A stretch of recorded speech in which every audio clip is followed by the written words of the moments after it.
Late one night in October 2001, a Fort Worth man named Gregory Biggs was walking down the freeway when he is suddenly struck by a passing car. His body goes through the windshield and he becomes stuck half in and half out of the car, still alive, with his torso angled down into the front passenger seat. But the driver, who is a nurse named Shantae Mallard, does not stop and does not call 911, doesn't assist in any way, despite the fact that she had medical training.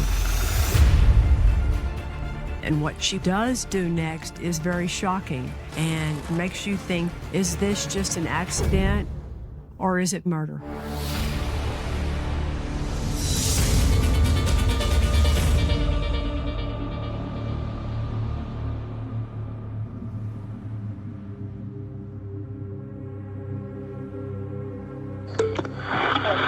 Fort Worth 911, how can I help you? Hi, I'm Concrete Love, off-duty fireman, and at 2800 Cobb Park Drive in the park, we have a body here.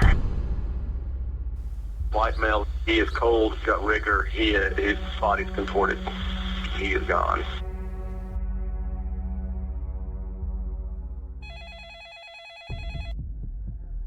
I was in the office. I was working that weekend, and I received a deceased body found in Cobb Park on the east side of Fort Worth. A lot of older African Americans kind of hang around that area. They'll cook, they'll play games, but also a lot of people drive through Cobb Park and they use drugs there. I'd spend hours in Cobb Park. It had a really bad reputation at that time. We got calls to Cobb Park daily. I would say at least once every shift. So when I drive through the park, I can clearly see a body of a white male. When I examined the body, I was looking for any type of damage, like was he shot, was he stabbed, was he struck by an instrument? And you didn't see those type of injuries on his body, not to his chest, his face, you didn't see that. What you saw was the leg was very badly contorted. His left foot was laying across his stomach. It was broken so badly. The way rigor mortis was set in, his arm, his hand was twisted in an odd position. So he'd been dead for a few hours. I also noticed that it was covered in shards of glass. Next to his body, I could see some very entrenched tire marks. It looks like he may have been hit or struck by a vehicle. So he's been in the park. I'm assuming he was there at night. Someone ran him over and just left him there. It's very possible he could have been a homeless person in the park sleeping when he was struck by a car. It looks like an accident or something that our traffic investigation unit work, not us, not homicide. Under Texas law, the typical charge for a hit and run is FSRA, which is failure to stop and render aid. In 2001, FSRA was punishable as a second-degree felony with anything from 2 years probation to 10 years in prison when a death was involved. So at that point, I called traffic investigation and said, hey, I've got an incident here that looks like it's probably going to be a hit and run or failure to stop and render aid. So our traffic investigation unit made the scene.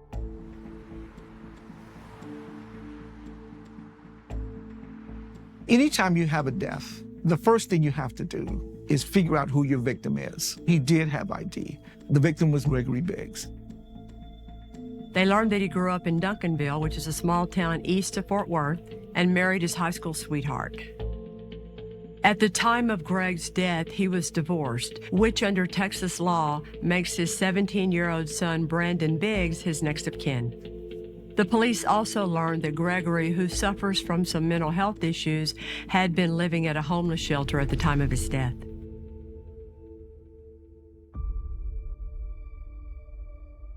My sister called. She goes, hey, he was real good friends with Greg Biggs. And I was like, yeah. She goes, well, on the news tonight, they're storing, I think he's dead. And I'm like, what? And watch the news. Yeah, and it was him. There was following news reports, I guess I remember seeing, that he had mental issues and was homeless. I didn't see any of that in high school. But I guess from what I understand, bipolar and stuff comes can come in later in life. And,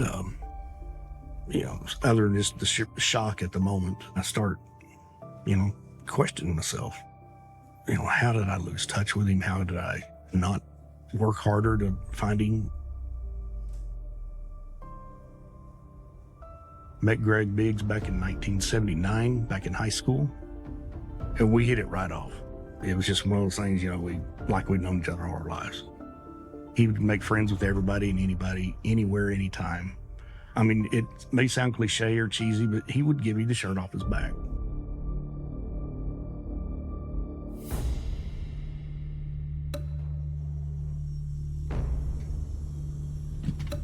When you have a case like this, the autopsy is extremely crucial in terms of looking for evidence.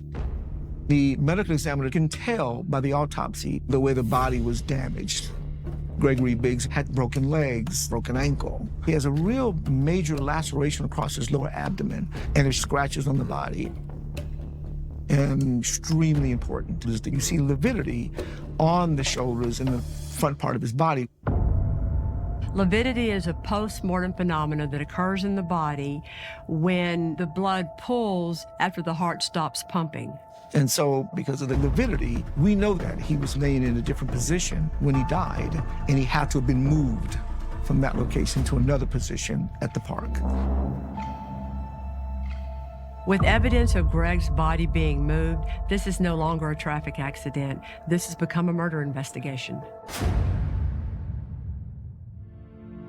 In Dallas today, family members gathered to remember 37-year-old Gregory Biggs. Within a few days after Gregory Biggs is found dead in the park, his son has the very, very sad task of arranging for his father's funeral, and it was just attended by his son and a few others. I think it's good, really, to make my dad known more as not just a homeless man, because he wasn't always that way. Greg was a solid, loyal friend. Sweet and simple. Nothing complicated. You knew where you stood with him.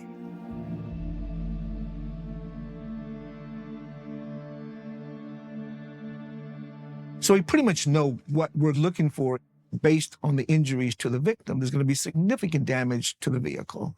So now you're looking at who fixes cars, anyone who's towed a vehicle, anyone that's seen a vehicle that has damage.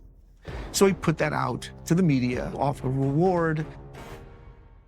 But 3 or 4 months into the investigation, we were just stuck with no suspects, and we had no real direction.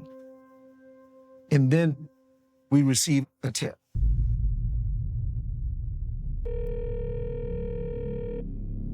Terry County Sheriff's Department, may I help you?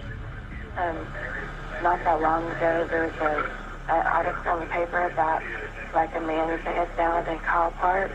There was a hit and run.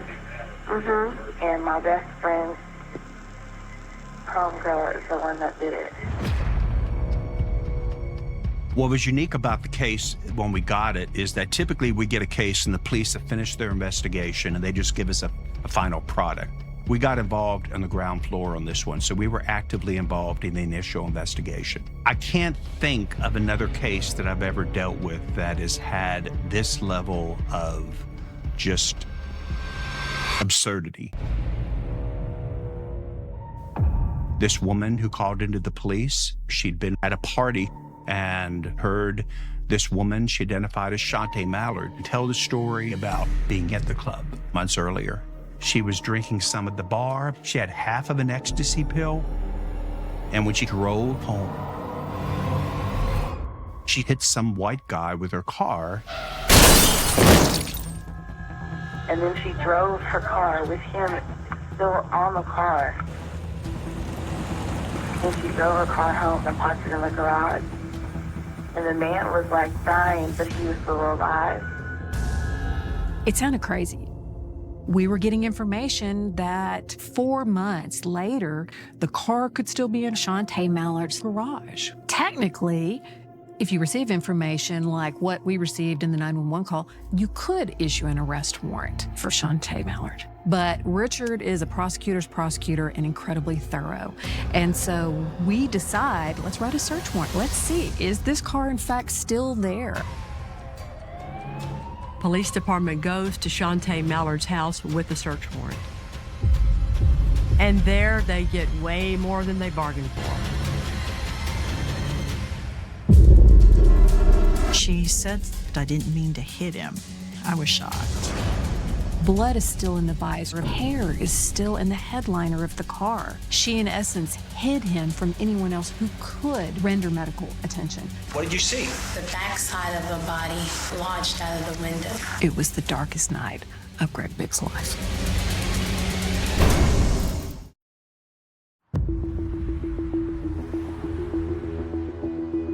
The dispatchers put out a request for assistance for the detectives to run a search warrant on a female, Shantae Mallard. And Shantae answered the door. Normally, when somebody shows up at your house with a search warrant, they want to know why you're searching, why you're there. She obviously knew it was coming because she didn't say anything. We directed her to the living room, and then they began their search. Immediately, I saw the vehicle in the garage. What was left of it. Huge hole in the windshield and what looked like dried blood where his body had hit the windshield. Here we are 4 months later, and the car's still there, and hair and blood is still in the headliner. There were still ties to the crime in her possession. Shantae had her head down and out of nowhere said, I didn't mean to hit him. I was shocked. So on her own, not in response to any police officer questioning, Shantae Mallard comes out with this admission that she is the person who hit Greg Biggs. I wasn't expecting that. We handcuffed her and we took her to the station. Once Shantae Mallard starts being interviewed down at the station, she comes out with this version of what happened that night, and it is a story unlike anything I've ever heard before. Shantae Mallard tells them that she had gone to a club that night. She says that she'd only had 2 drinks and no drugs.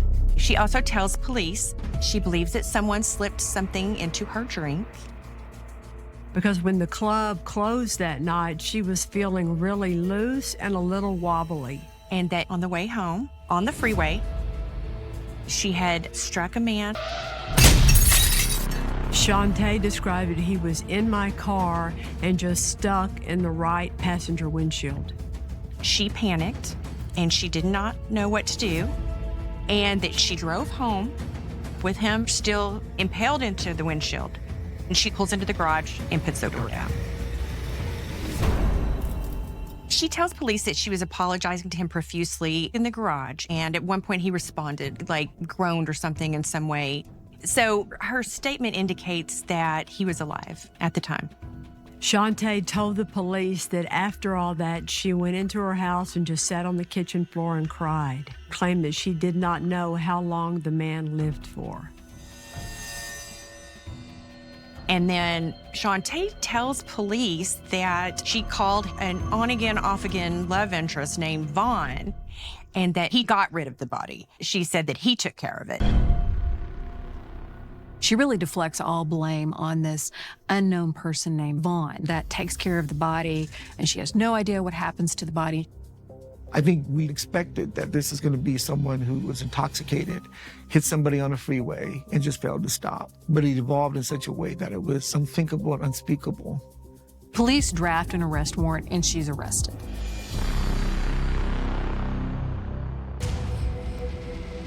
The next morning, Richard and I went to look at the vehicle in the Fort Worth Police Pound.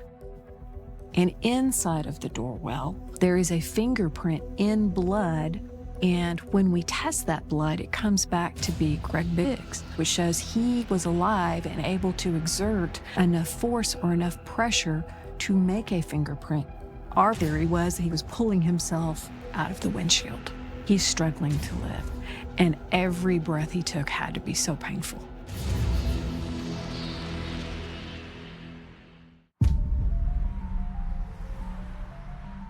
We took the time to travel that road that she traveled down. We literally counted all the places that could provide emergency care, all the phone booths that were there. Also, we came to find out that Shantae worked in a number of different medical facilities as a certified nurse's assistant. Shantae Mallard knows how to take steps to get him help, and they chose not to do so. When she drove him home into her garage and closed the door, she in essence hid him from anyone else who could render medical attention, who could save his life. If she had hit him and then immediately stopped and tried to help him, she probably would have been looking at a charge of intoxication manslaughter. And because she was a first offender, she probably would have seriously been looking at probation. She's originally arrested for failing to stop and render aid, and we knew that at a minimum she had done that. But in Texas, we have what's called felony murder. And that is if you commit one felony and you just simply do another act that results in someone's death, that is also murder here in Texas. The risk of raising the charge to felony murder on this case is we go all in on the higher charge, and by seeking more than we had to begin with, we might end up with nothing. So Shantae, in her statement she gave to the police, is mentioning somebody named Vaughn, someone who was actually involved in the crime of disposing of the body. But we could not find a Vaughn, or could not find anyone that even knew a Vaughn. Even people that purport to be her friends don't have any idea who this person is. The fact that they can't find any more information about him, it's suspicious. I mean, is Vaughn even a real person? In Texas, all felonies, as a general rule, are presented to a grand jury. And so I used the grand jury as an investigative body. We brought in multiple possible witnesses. One of those people was her best friend, Talisi Fry. We bring her friend T in front of the grand jury in the hopes of finding out what happened in the missing hours between Shantae hitting Greg Biggs and Greg Biggs' body being found in Cobb Park.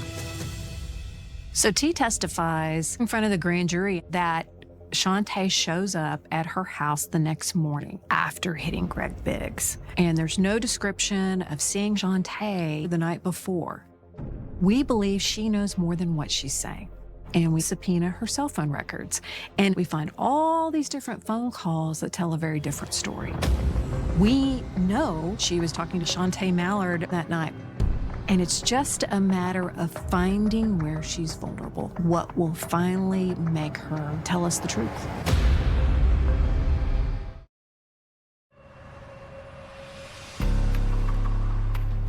We bring T in front of the grand jury in the hopes of finding out what happened in the missing hours before Greg Biggs' body being found in Cobb Park. I told T, if you don't tell me the truth, you could be subject to being charged with perjury, and that's a felony in the state of Texas. And I think at a certain point, T realizes that if I continue down this road, all I'm going to get out of it is an indictment. Or I can turn around and cooperate, and the DA's office has told me they'll give me immunity. And at the end of the day, T gave us the real story of what happened. T describes how Shantae gets off of work and she comes over to T's apartment, and then they get dressed and they go to Joe's Big Bamboo. T said they had 2 or 3 drinks and they closed the bar down. Shantae decides she's fine to drive and she goes home. And after Shantae is back at home around 3 a.m. in the morning, and Shantae calls her, she whispers, "Come pick me up." T comes over to Shantae's house, and our best estimate is that it's around 3:30 a.m. in the morning. And so still pretty shortly after hitting Greg Biggs. I mean, for all we know, Greg Biggs could still have been alive in the garage. And when T came to pick up Shantae, Shantae ran outside, didn't let her in the house. He just got in the car and said, "Drive." And so they went off and drove, and she was talking to her about what had happened. And it wasn't 2 hours later that she brought her back to the house. And by the time T is back at the house, Gregory Biggs had died. I fully believe that Shantae made a very concerted effort to not give T an opportunity to know exactly what had happened. She did not want to give her a chance to see that Gregory Biggs could still be alive. And T says, I tell Shantae, call 911. And Shantae refuses to do that.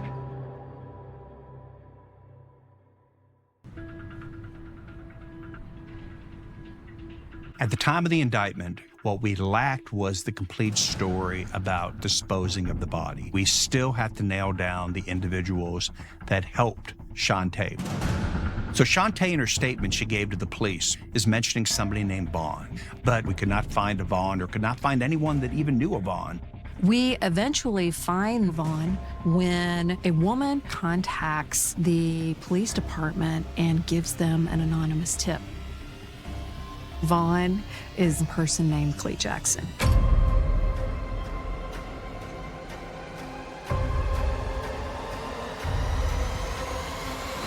The DA investigators go and interview Clee Jackson. He tells investigators that he helped Shantae with moving Greg Biggs' body, and he says he got help from his cousin, Herbert Tyrone Cleveland. Both these people have criminal histories, and that gives us leverage because they're both facing not just a little bit of time, but a lot of time. They came in with attorneys. We laid out, you can tell us the truth, testify in our trial, and you will get a lower range of punishment. They struck deals with prosecution. They were charged with tampering with physical evidence. They'd received 9 and 10 years in prison in exchange for their testimony. Unlike T, Clee Jackson and Tyrone Cleveland actually helped dispose of Greg Biggs' body. And if the prosecutors are seen as letting them off too easy, this can weaken their case against Shantae Mallard in the eyes of the jury.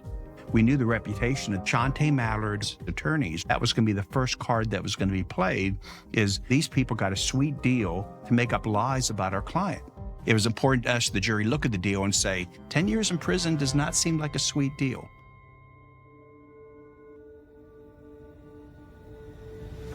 I remember when all of this started. Richard and Christy Jack, they were the stars of the Tarrant County DA's office, so we all knew each other.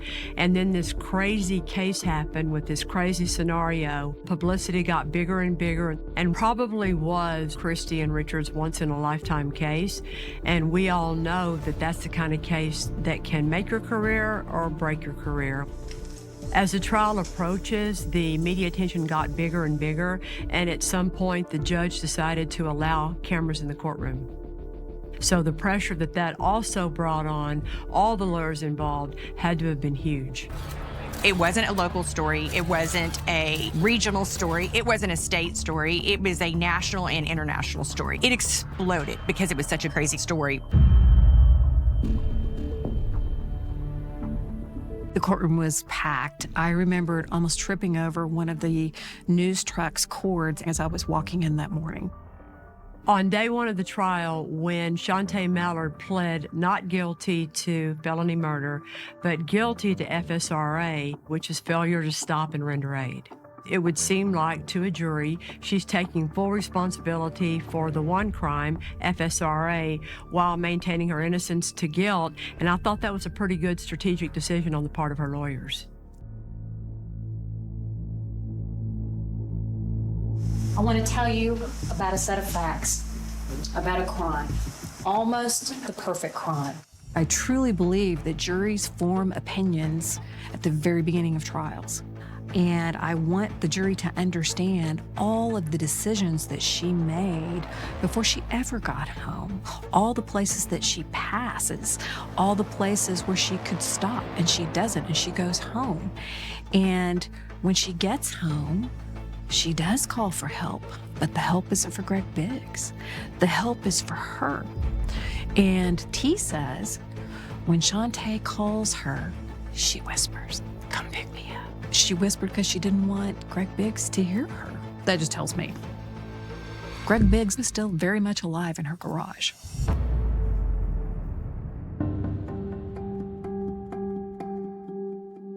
Within an hour and a half to 2 hours of this accident, Gregory Biggs was dead. And the state tells you that that amounts to murder. I'm telling you that's not murder. Jeff and Reagan's defense is this is an overreach. This isn't murder. This is only failing to stop and render aid. This is a young lady who simply panicked. She got scared. She was under the influence of something that she'd never taken before in her life. She didn't know what to do. The main thing we're trying to demonstrate is that the injuries that were sustained were not going to be fatal, that they could have been treated.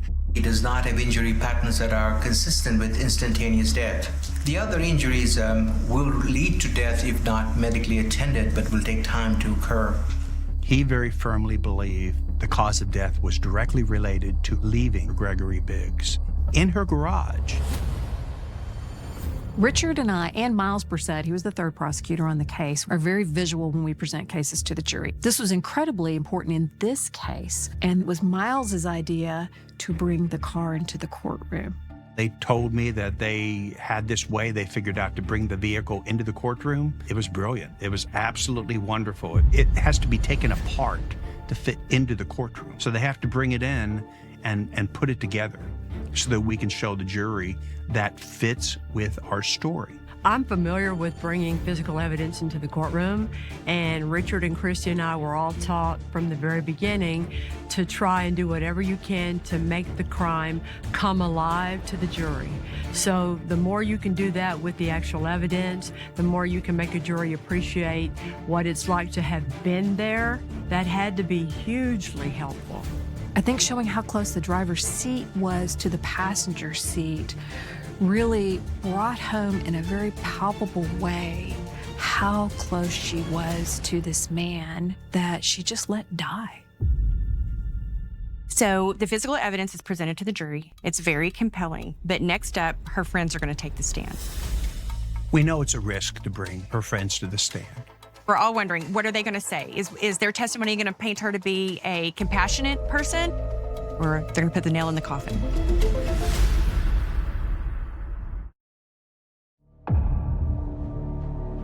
What do your friends call you? T. On October 25th, 2001, did you have some plans to go out with Shantae? Yes, I did. He describes how Shantae gets off of work and she comes over to T's apartment, and it's probably 10:30 by then. We have a drink. What else did you do? We split an X pill. What, ecstasy? Yes. And we smoked a joint. And they go to Joe's Big Bamboo. What kind of place is that? It's an adult nightclub.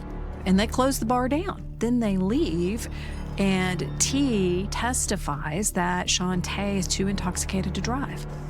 So who drove? I did. And what happened when you got to your place? I offered to follow Shantae home, and she said she didn't need me to. And then she gives us the phone call after Shantae has hit Greg Biggs, when she gives the words, "Come pick me up." Like, as if a whisper. Like she didn't want someone to hear her? Yes. When she called T to come to her house that night, Shantae did a good job of keeping T away from the body as long as possible, but she does at some point get a chance to go in the garage and see the body. I saw the backside of a body lodged out of the window. When she's talking about it, to my eyes, it's still visibly affecting her because it's shocking. It's shocking to see a body like that. And did she call 911? No. During the trial, I make a habit of looking at the defendant. I like to see the reaction. I noticed there were less tears when T was testifying and more anger at the times I did glance over there. She was angry. She'd been betrayed.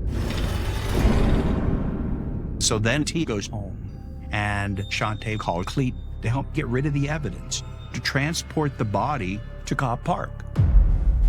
With bloodshot eyes, Shantae Mallard listened to hours of testimony, the last of which came from her former boyfriend. Cleet was challenging because Cleet did not like me. You could tell there was a body in the car. Were you upset? Yeah. I just got out of prison. I just got my life right to be a father to my kids. She thought she just got you in trouble. I knew she got me in trouble. So you have him on the blanket, and what do you do with the blanket?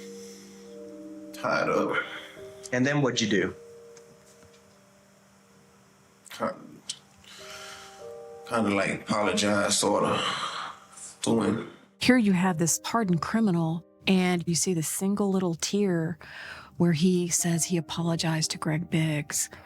Clete Jackson, to me, was a very compelling witness. You knew he didn't want to be there. You knew that what he was saying was the truth and that it pained him.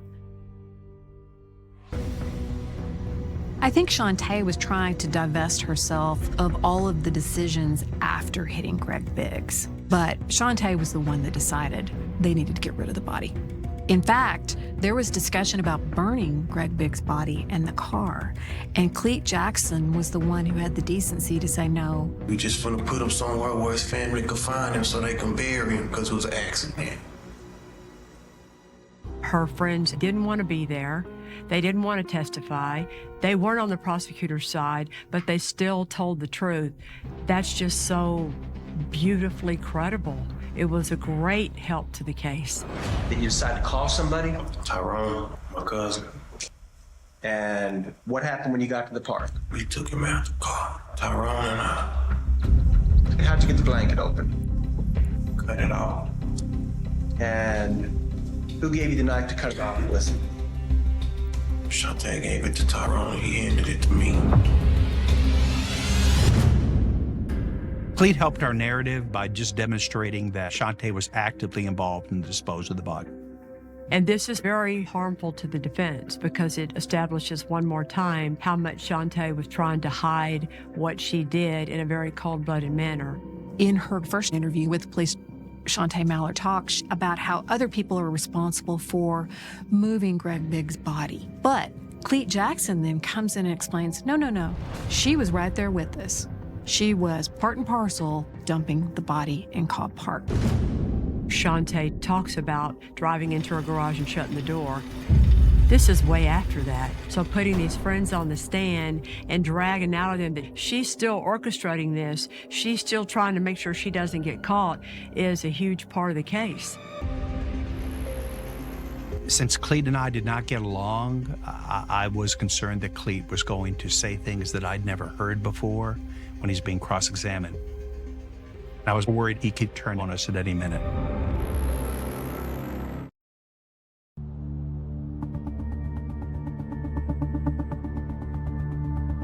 When Shantae arrived at Joe's Big Bamboo Club, and when you first saw her there, you immediately noticed that she looked different? Yes, sir. And by different, you mean that she looked like she was under the influence of something that you had never seen her be under the influence of, is that right? Right. The defense strategy was to focus on the level of intoxication, and I expected them to do that. The defense is wanting to play up the fact that Shantae was messed up on alcohol and ecstasy. The risk is that one juror might think she probably wouldn't have acted that way if she wouldn't have been high or drunk or messed up that night. So I'm going to cut her a little slack because of it. Raise your right hand. You solemnly swear. After the testimony about what all happened to Greg Biggs is complete, the prosecutors call his son, Brandon Biggs, to the stand to talk about what kind of a man his dad was. How old are you? 20 years old. Are you in school? Yes. And what kind of degree are you seeking? Church ministries degree. What kind of work did your father do? He was self-employed as a bricklayer. What kind of person was your father? I'd say he was very hardworking. Although he didn't have many friends, he was very friendly. As a prosecutor, I'm not affected very much, but I will never forget listening to Brandon talk about how his father was a very friendly person, but he didn't have very many friends. And it was just so sad, and there were tears in the gallery. Did your father have any kind of illness? He was diagnosed with bipolar disorder and mild schizophrenia. Can you tell me what the circumstances of him losing his home and his vehicle were? He had found a girlfriend. She had wrecked our car, and he had asked me one day if he should help her. I told him yes, I thought he should. And when he helped her financially, loaning her money, he was unable to make his truck payment, and that's how it was taken from him. So without his truck, how was he able to continue working in his business? He was not. And ultimately, did he lose his home? He did. Gregory Biggs is a person that loses their livelihood, their car, their home, because they did an unselfish act. They helped someone. It painted this diametrically opposite picture of Gregory Biggs from Shantae Mallard. It gave us a crucial piece that we needed for argument, which is that here is the way a life is supposed to be lived. If you want to know what a person with character looks like, look at the person that's the subject of this autopsy report. Meeting Brandon, finding out about him and his life, that he had a connection with his father, did something that was absolutely crucial, that without him we wouldn't have had. It humanized him.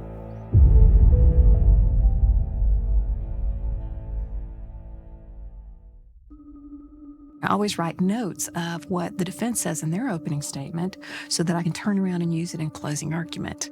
Jeff Kearney talks about it being the darkest night of all. How can this be the darkest night for her? She's alive. It was dark, and his body was racked with pain. Gripping the door pocket, he tried to right himself, and he struggled to find the words. And when Shantae Mallard closed the garage door, closed the door from the kitchen into the garage, and turned the lights off, it was the darkest night of Greg Biggs' life. I get the initial accident. You're scared. You're drunk, you're stoned, whatever. I get that.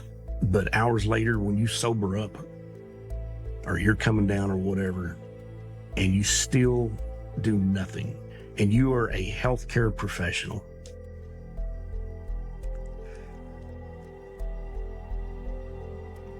you intentionally waited till the person was dead.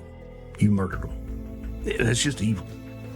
There's no question in this case that Shantae's failure to render aid or call for assistance probably caused his death. That's not murder. Being first chair in my closing argument, my main focus is responding to what Jeff had to say. It's the closing argument, and his focus on the law, his focus on how this doesn't fit. From a legal standpoint, lots of people in the legal field struggle with felony murder. My experience is that lay people do not. There's a dead body. They're dead because of you. That's murder. So the jury comes back in an hour, and I would lie if I said that I wasn't nervous. State ready? State's ready, Your Honor. Defense ready? We're ready, Your Honor. Bring in the jury.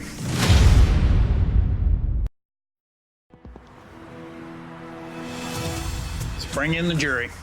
The jury comes back in an hour. I've learned over time, you really can't predict anything from jury deliberations. We at the jury find the defendant, Shantae Juan Mallard, guilty of the offense of murder as charged in count 1 of the indictment.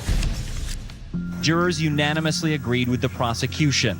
Now they must decide what price Shantae Mallard will pay for leaving Gregory Biggs to die in her car windshield.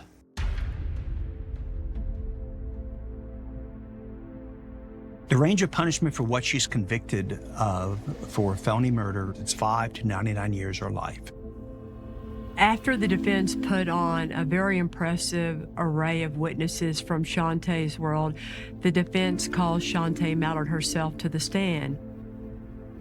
Typically in a criminal case, if you're going to put a defendant on the stand, you do it in the guilt phase to try to argue they're not connected to what happened. The defense didn't do that in guilt, and they wanted to put her on the stand in punishment because at that point, they needed a jury to see what a great person she is, that she's a first offender, that she's sorry, therefore she would get the lower range of punishment, possibly even probation. I have ruined my family's life. I have put people through pain. And I am so truly sorry. I am so sorry, Brandon. She was sympathetic to a point, but the decisions that she made shows that she was only thinking about her own self and how to get out of the situation. It was a selfishness that spanned 4 months. And even then, when she was arrested, lying to the police. She had taken the ecstasy willingly. No one had slipped anything in her drink. And when she talked about someone taking care of the body, she was actually instrumental in that. Now the prosecutors had their chance to cross-examine Shantae Mallard. When you realized you hit somebody, you didn't think, well, I've got to get some help, did you? I didn't know what to do. What I'm trying to do is demonstrate this is a person that is selfish. This is a person that lacks a moral compass, that has no excuse for her behavior. I wasn't capable of making decisions. You weren't capable of making decisions? You made a decision to get in the car and drive, right? Yes. You made a decision to take the ecstasy. Yes. You made a decision, the decisions involved in driving that got you to the point where you hit Gregory Biggs. Yes. And after hitting him, your ability to decide was gone? After I was on the ecstasy and I just started making a lot of bad decisions and I was scared. I didn't know what to do. So it was the ecstasy's fault? And I mean, it was a master class on cross-examination. There was no place she could turn. We asked the jury to hand down a life sentence, and the jury gave her what amounted to almost a life sentence. She was sentenced to 50 years for murder.